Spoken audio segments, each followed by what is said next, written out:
Biblical Shakers, I have some good news for you. After Friday, we will be halfway through the book of Leviticus.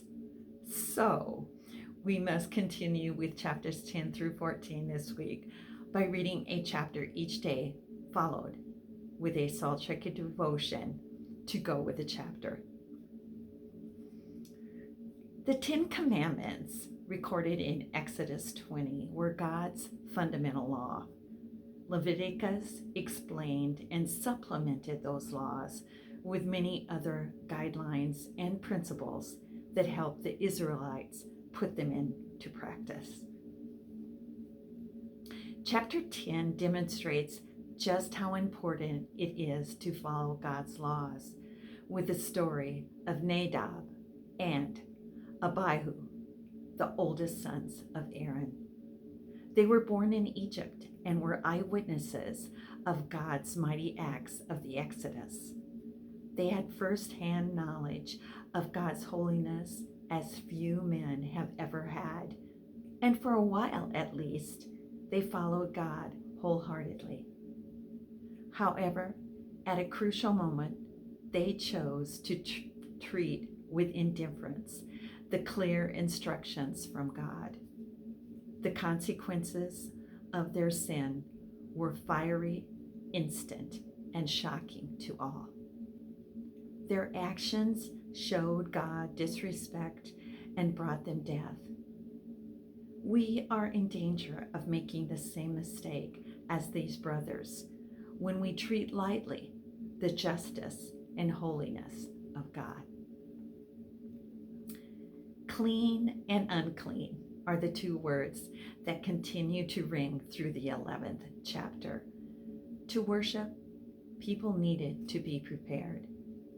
There were foods, animals, natural acts, and some accidents that would make a person ceremonially unclean and thus forbidden to participate in worship.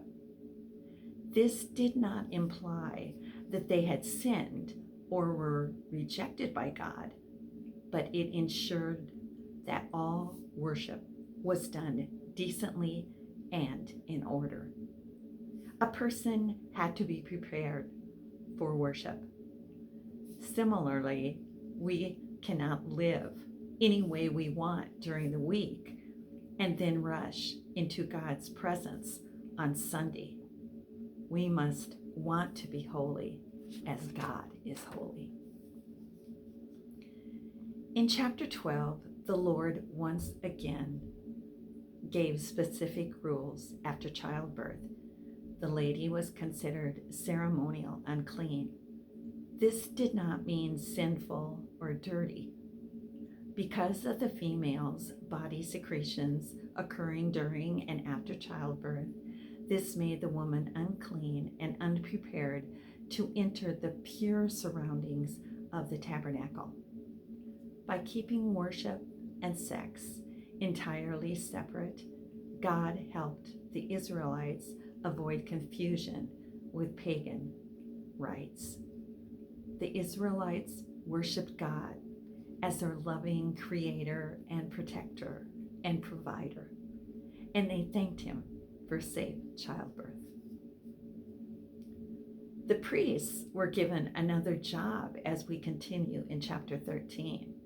They did not only have to oversee the tabernacle, offerings, sacrifices, and services, they had to become doctors and diagnose skin conditions and rule if they were clean or unclean.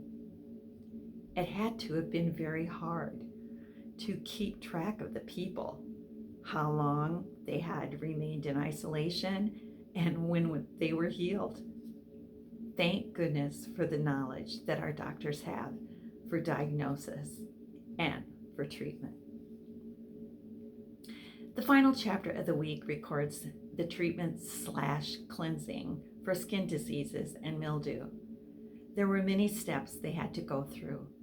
Just think of the human nature today. We go to the doctor and we want immediate, quick fix. Many of God's laws and cleansings must have seemed strange to the Israelites.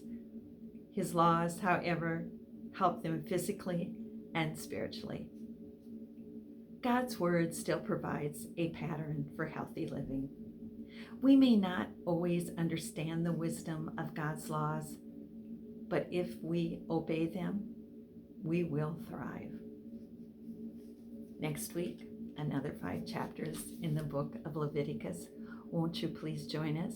Because Biblical Shakers makes reading the Bible way more enjoyable for you. And I pray the Lord will put a hunger on your heart.